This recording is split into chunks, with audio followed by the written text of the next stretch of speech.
Assalamualaikum warahmatullahi wabarakatuh. Halo semuanya, kami dari kelompok 7 yang beranggotakan dengan Nanda Iswa Sabila, Nafis Sulistiawan, dan Safira Rizalianti akan mempresentasikan tentang silabus pembelajaran dengan memilih satu tingkat kelas di SD. Simak berikut ini. Pembahasan yang pertama yaitu tentang pengertian silabus. Silabus adalah suatu rencana yang mengatur kegiatan pembelajaran dan pengelolaan kelas serta penilaian serta belajar dari suatu mata pelajaran. Silabus ini merupakan bagian dari kurikulum sebagai penjabaran standar kompetensi dan kompetensi dasar ke dalam materi pembelajaran, kegiatan pembelajaran, dan indikator pencapaian kompetensi untuk penilaian hasil belajar siswa. Beberapa berikut mengenai silabus menurut para ahli. Yang pertama yaitu menurut Aisyah 2011, silabus adalah rencana pembelajaran pada suatu dan atau kelompok mata pelajaran tema tertentu yang mencangkup standar kompetensi, kompetensi dasar, materi pokok, pembelajaran, kegiatan pembelajaran, indikator, pencapaian kompetensi untuk penilaian, alokasi waktu, dan sumber belajar. Selanjutnya yaitu silabus menurut Yulailawati adalah seperangkat rencana serta pengaturan pelaksanaan pembelajaran dan penilaian yang disusun secara sistematis, memuat tentang komponen-komponen yang saling berkaitan dalam pencapaian penguasaan kompetensi dasar. Selanjutnya yaitu dari Trianto 2010, silabus merupakan seperangkat rencana serta pengaturan pelaksanaan pembelajaran dan penilaian yang disusun secara sistematis yang memuat komponen-komponen yang saling berkaitan untuk pencapaian penguasaan kompetensi dasar. Silabus merupakan rencana pembelajaran pada suatu dan kelompok mata pelajaran atau tema tertentu yang mencakup standar kompetensi. Selanjutnya yaitu tentang manfaat dan kegunaan silabus.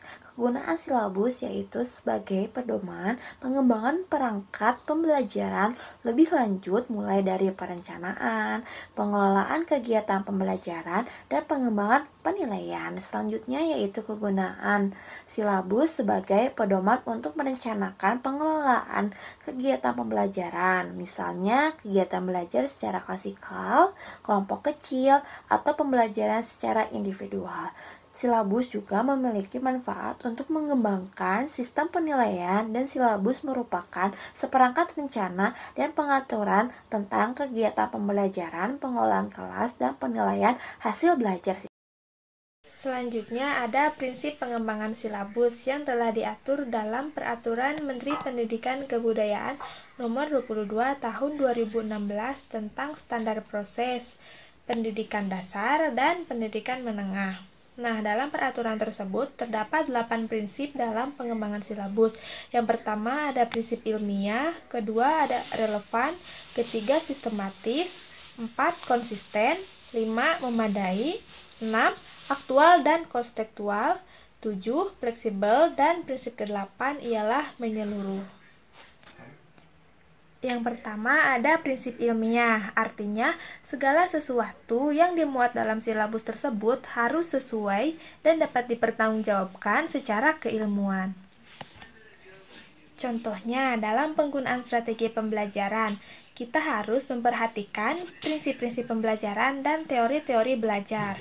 Jadi, kita jangan membuat strategi pembelajaran sendiri gitu, karena dalam strategi pembelajaran itu harus dipertanggungjawabkan dan harus sesuai dengan keilmuan. Prinsip yang kedua ialah relevan.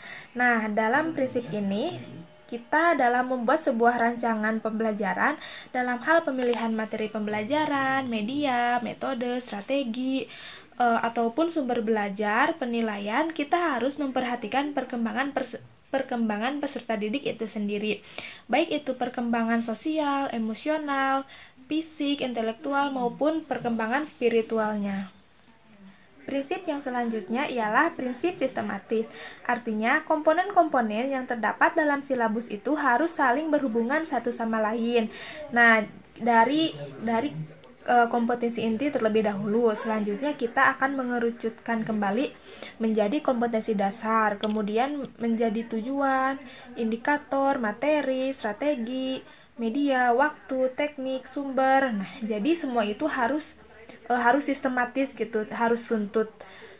Kemudian prinsip yang selanjutnya itu konsisten, yaitu adanya hubungan yang konsisten antara KI, KD, indikator, materi, kegiatan, penilaian, teknik, media, dan sumber belajar.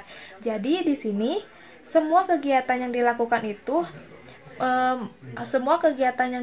itu dengan maksud mencapai kompetensi dasar. Prinsip selanjutnya ialah prinsip memadai. Nah, jadi dalam cakupan indikator, media pembelajaran, sumber belajar, teknik, penilaian itu harus memadai dan sesuai dengan tujuan mencapai kompetensi dasar seperti itu. Jadi dalam kegiatannya itu harus dilakukan dengan maksud mencapai kompetensi dasar dan tujuan pembelajaran. Prinsip yang selanjutnya ialah prinsip aktual dan kontekstual. Artinya, cakupan indikator, materi, sumber, media, dan lain sebagainya itu harus sesuai dengan perkembangan ilmu, teknologi, pengetahuan, dan seni mutakhir dalam kehidupan nyata.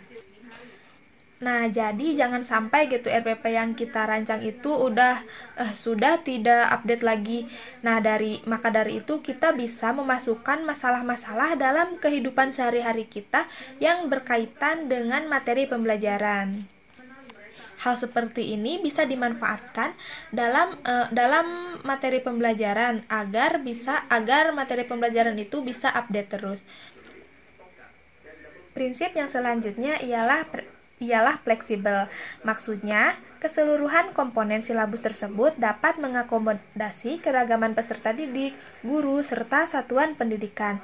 Nah, melalui prinsip ini memungkinkan pengembangan silabus tersebut sesuai dengan kebutuhan. Dan prinsip yang terakhir ialah prinsip menyeluruh. Prinsip menyeluruh ini mencakup keseluruhan ranah kompetensi, tidak hanya kognitif ataupun afektif saja, tetapi dalam prinsip ini semua kompetensi kognitif, afektif, dan psikomotor itu harus dipertimbangkan gitu dan harus dicapai oleh guru dalam penyusunan silabus tersebut. Nah, kemudian yang selanjutnya yaitu komponen silabus. Menurut Mulyani dikutip dari Prabowo tahun 2016, umumnya suatu silabus itu paling sedikit harus mencakup tujuan mata pelajaran yang akan diajarkan, sasaran-sasaran mata pelajaran, keterampilan yang diperlukan agar dapat menguasai mata pelajaran dengan baik, urutan topik-topik yang akan diajarkan, aktivitas dan sumber-sumber belajar pendukung keberhasilan pengajaran, serta berbagai teknik evaluasi yang digunakan. Nah, antara silabus kurikulum 2013 dengan kurikulum sebelumnya atau KTSP itu memiliki perbedaan mendasar, yaitu terdapat pada komponennya. Nah, komponen silabus kurikulum 2013 terdiri dari kompetensi inti, kompetensi dasar, materi pembelajaran, kegiatan pembelajaran, penilaian, alokasi waktu, dan sumber belajar. Nah, mengacu pada Permendikbud nomor 22 tahun 2016, silabus setidaknya paling sedikit memuat beberapa hal berikut, yaitu yang pertama identitas mata pelajaran, yang kedua yaitu identitas sekolah. Nah, identitas sekolah ini yang perlu dicantumkan yaitu nama satuan pendidikan dan juga kelasnya. Nah, yang ketiga yaitu kompetensi inti. Nah, kompetensi inti ini merupakan deskripsi mengenai kompetensi pada ranah sikap, pengetahuan, dan keterampilan yang harus dipelajari dan dikuasai peserta didik untuk suatu jenjang sekolah, kelas, dan mata pelajaran tertentu. Kompetensi inti ini dibagi menjadi 4 rumusan, yaitu kompetensi inti 1 untuk kompetensi inti sikap spiritual, kompetensi inti 2 untuk kompetensi inti sikap sosial, kompetensi inti 3 untuk kompetensi inti pengetahuan, dan kompetensi inti 4 untuk kompetensi inti keterampilan. Kemudian yang keempat yaitu kompetensi dasar. Nah, kompetensi dasar merupakan kemampuan spesifik yang mencakup sikap, pengetahuan, dan keterampilan yang berhubungan dengan muatan atau mata pelajaran. Jadi, dalam suatu silabus itu perlu mencantumkan kompetensi dasar. Nah, kemudian yang kelima yaitu tema. Nah, tema ini biasanya khusus untuk sekolah dasar, madrasah ibtidaiyah, SDLB, atau paket A. Kemudian yang keenam yaitu materi pokok. Nah, materi pokok ini merupakan pokok-pokok materi pembelajaran yang harus dipelajari peserta didik sebagai sarana pencapaian kompetensi. Nah, dalam materi pokok itu memuat fakta, konsep, prinsip, dan prosedur yang relevan, serta ditulis dalam bentuk butir-butir sesuai dengan rumusan indikator pencapaian kompetensi. Nah, kemudian komponen selanjutnya yaitu pembelajaran. Nah, pembelajaran merupakan kegiatan yang dilakukan oleh pendidik dan peserta didik untuk mencapai kompetensi yang diharapkan. Sehingga dalam kegiatan pembelajaran itu memuat rangkaian kegiatan yang harus dilakukan oleh peserta didik secara berurutan untuk mencapai kompetensi dasar. Nah, penentuan urutan kegiatan pembelajaran harus sesuai dengan hierarki konsep materi pembelajaran. Kemudian yang selanjutnya yaitu penilaian. Nah, penilaian merupakan proses pengumpulan dan pengolahan informasi untuk menentukan pencapaian hasil belajar peserta didik. Teknik dan instrumen penilaian dalam kurikulum 2013 itu dibagi ke dalam kelompok kompetensi intinya. Hal ini mengacu pada Permendikbud nomor 104 tahun 2014. Nah, kemudian komponen selanjutnya yaitu alokasi waktu. Nah, alokasi waktu merupakan lamanya waktu yang dipakai untuk interaksi edukatif dalam proses pembelajaran. Nah, biasanya alokasi waktu ini sesuai dengan jumlah jam pelajaran dalam struktur kurikulum untuk satu semester ataupun 1 tahun. Dan komponen yang terakhir yaitu sumber belajar. Nah, sumber belajar merupakan tempat di mana peserta didik mendapat informasi pelajaran, sehingga terjadilah apa yang disebut dengan pengalaman belajar atau perubahan kognitif, afektif, dan psikomotorik. Nah, sumber belajar ini dapat berbentuk sumber buku, media cetak, media elektronik, atau multimedia, ataupun alam sekitar, serta sumber-sumber belajar lain yang relevan, dan termasuk guru juga merupakan salah satu sumber belajar. Nah, itulah dia komponen-komponen yang harus ada dalam sebuah silabus. Nah, berikut ini merupakan contoh format silabus berdasarkan kurikulum 2013. Sekarang akan membahas mengenai penyusun atau pengembang dari silabus. Dalam kurikulum 2013, silabus dikelompokkan atas silabus mata pelajaran agama dan budi pekerti dan silabus tematik terpadu. Nah, pada silabus mata pelajaran agama dan budi pekerti dikembangkan oleh pemerintah. Nah, sedangkan silabus tematik terpadu itu dikembangkan oleh pemerintah dan dapat diperkaya dengan muatan lokal oleh pemerintah daerah. Pengembangan silabus pada tingkat Kementerian Pendidikan dan Kebudayaan dilakukan oleh Badan Penelitian dan Pengembangan, serta didukung oleh unit utama lainnya. Nah, Balitbangdikbud memiliki tim pengembangan nasional sebagai think tank sebelum dibuat sebagai keputusan. Nah, pengembangan silabus dalam konteks lokal dan muatan lokal pada tingkat daerah itu dilakukan oleh tim yang dibentuk secara khusus. Nah, adapun timnya yaitu terdiri dari tim pengembang kurikulum provinsi untuk wilayah tingkat provinsi, tim pengembangan kurikulum kabupaten atau kota untuk wilayah tingkat kabupaten atau kota, dan pengembangan silabus muatan lokal pada tingkat satuan pendidikan dilakukan oleh para guru secara mandiri atau berkelompok dalam sebuah sekolah atau beberapa sekolah. Kemudian juga dalam kelompok musyawarah guru mata pelajaran atau MGMP ataupun pusat kegiatan guru atau PKG. Kemudian, selanjutnya ada langkah-langkah pengembangan silabus. Nah, yang pertama itu mengkaji kompetensi inti dan kompetensi dasar dengan mempertimbangkan hal sebagai berikut, yaitu keterkaitan antara standar kompetensi dan kompetensi dasar dalam mata pembelajaran. Kemudian, keterkaitan antara standar kompetensi dan kompetensi dasar antar mata pelajaran. Langkah kedua ialah mengidentifikasi materi pokok atau materi pembelajaran.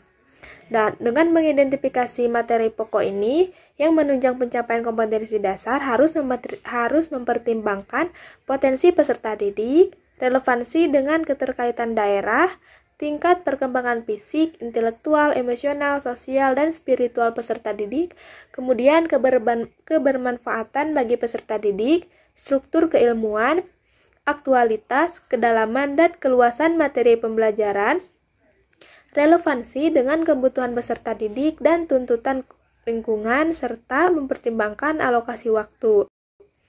Langkah selanjutnya ialah mengembangkan kegiatan pembelajaran. Kegiatan pembelajaran itu dirancang untuk memberikan pengalaman belajar yang melibatkan proses mental dan fisik melalui interaksi antar peserta didik dengan guru, lingkungan, dan sumber belajar lainnya dalam rangka mencapai kompetensi dasar. Pengalaman belajar yang dimaksud dapat terwujud melalui penggunaan pendekatan pembelajaran yang bervariasi dan berpusat pada peserta didik sesuai dengan tujuan kurikulum 2013. Nah, pengalaman belajar yang perlu dikuasai peserta didik itu harus memperhatikan yang pertama itu kegiatan pembelajaran yang disusun untuk memberikan bantuan kepada para pendidik, khususnya guru, agar dapat melaksanakan proses pembelajaran secara profesional.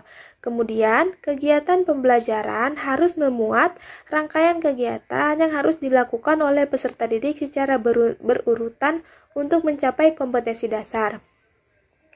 Penentuan urutan kegiatan pembelajaran harus sesuai dengan hierarki konsep materi pembelajaran. Kemudian, rumusan pernyataan dalam kegiatan pembelajaran minimal mengandung 2 unsur penciri yang mencerminkan pengelolaan pengalaman belajar siswa, yaitu kegiatan siswa dan materi. Lalu harus merumuskan indikator pencapaian kompetensi. Langkah selanjutnya ialah menentukan jenis penilaian. Penilaian pencapaian kompetensi dasar peserta didik dilakukan berdasarkan indikator yang telah disusun. Nah, penilaian ini dilakukan dengan menggunakan tes dan non-tes dalam bentuk tertulis maupun lisan. Pengamatan kinerja, pengukuran sikap, penilaian hasil karya berupa tugas, proyek, ataupun produk, penggunaan portofolio, dan penilaian diri. Kemudian langkah selanjutnya menentukan alokasi waktu. Penentuan alokasi waktu tersebut pada setiap kompetensi dasar didasarkan pada jumlah minggu efektif dan alokasi waktu mata pelajaran per minggu dengan mempertimbangkan jumlah kompetensi dasar, keluasan, kedalaman, tingkat kesulitan, dan tingkat kepentingan kompetensi dasar. Alokasi waktu tersebut dicantumkan dalam silabus, merupakan sebuah perkiraan waktu rata untuk menguasai kompetensi dasar yang dibutuhkan oleh peserta didik yang beragam. Langkah selanjutnya menentukan sumber belajar.